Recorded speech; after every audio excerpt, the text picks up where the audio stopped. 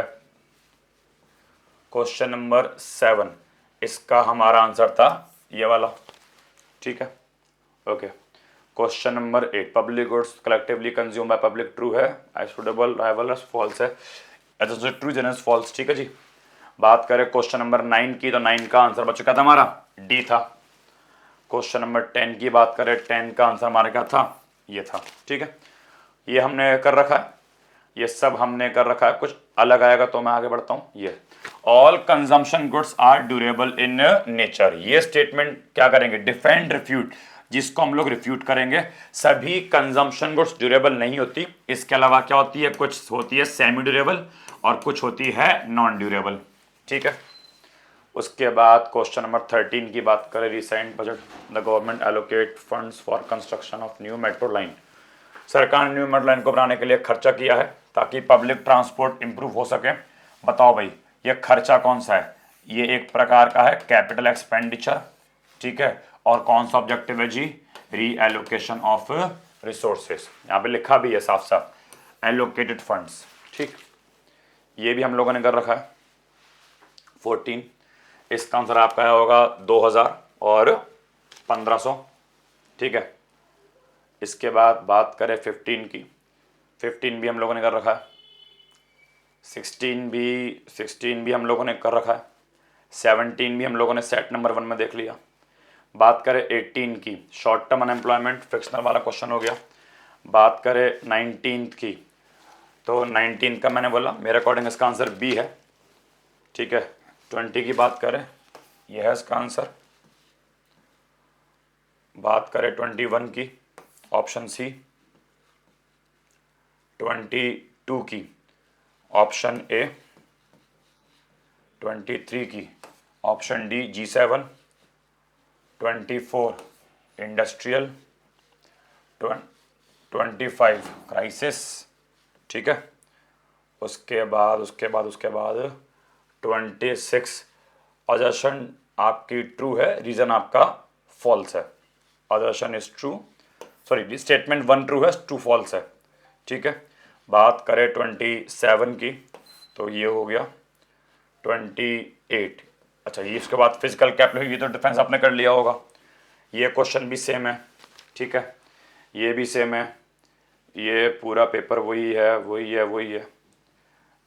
Yes, तो अच्छा यहाँ पे अलग ट्रू फॉल्स है। There was a growth in agriculture sector due to expansion of aggregate area under cultivation during colonial era. Agriculture sector में growth देखने को मिली थी, एक्सपेंशन हुआ था एग्रीगेट। यस, ये स्टेटमेंट ट्रू। अगर आपने एनसीईआरटी पढ़ी हुई तो ये आपको स्टेटमेंट देखने को मिलेगी, याद रखना। एग्रीकल्चर सेक्टर में ग्रोथ थी, प्रोडक्शन बढ़ा था, लेकिन प्रोडक्टिविटी हमारी कम थी। The objective of WTO is to establish a rule based regime, ये भी आपकी स्टेटमेंट ट्रू है, ठीक है।